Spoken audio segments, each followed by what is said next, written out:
Bad news, very bad news for the left in France, for the left that hates boundaries between nations and between genders. Its candidates for the presidential election are polling abysmally, even in the poorest areas where they would be expected to do well.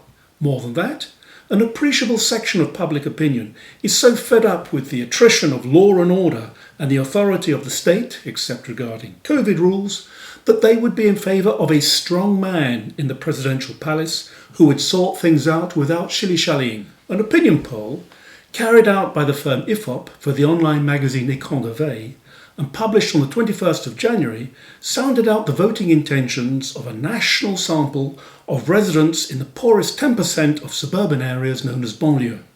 The left, even if one bundles together all the candidates of different stripes, only gets 36% of voting intentions. That figure was 54% in 2012.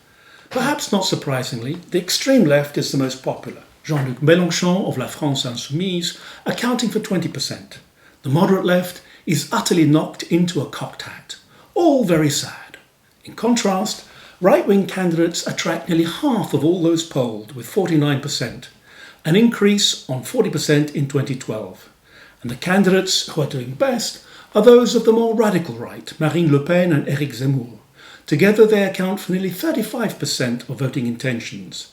Valérie Pécresse, the centre-right candidate of Les Républicains, comes in at 14%, 4% less than her national average, but 3% higher than the previous candidate for Les Républicains, François Fillon, in 2017. If Mélenchon's vote is concentrated in the very poorest areas of all, the other banlieues are dominated by the right, especially by Marine Le Pen. The issues which are uppermost in the minds of residents are the cost of living, health, law and order, education and unemployment. Strangely enough, they don't care a tinker's cuss for the struggle to end the patriarchy or gender stereotypes. The dreadfully sad news for the left is compounded by another opinion poll carried out by Opinionway for the academic research institute Cevipof, published by Le Figaro on the 24th of January. The poll is an annual barometer of the public's trust in political parties.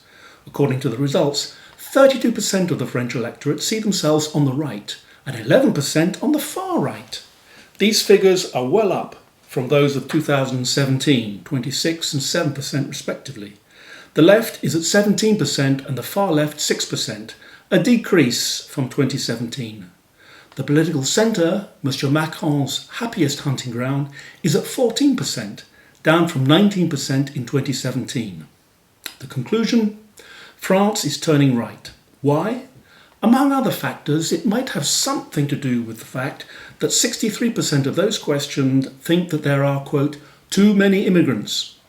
What is really surprising is that apparently 39% are in favour of a government under, quote, a strong man who need not worry too much about parliament or elections. In other words, a dictator. A real one. Not a fake dictator like Monsieur Macron, who is content merely to impose a vaccine pass, and that with parliamentary approval.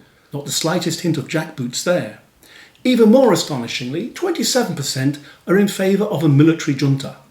Possibly good news for military tailors. I do think a good junta should be well dressed.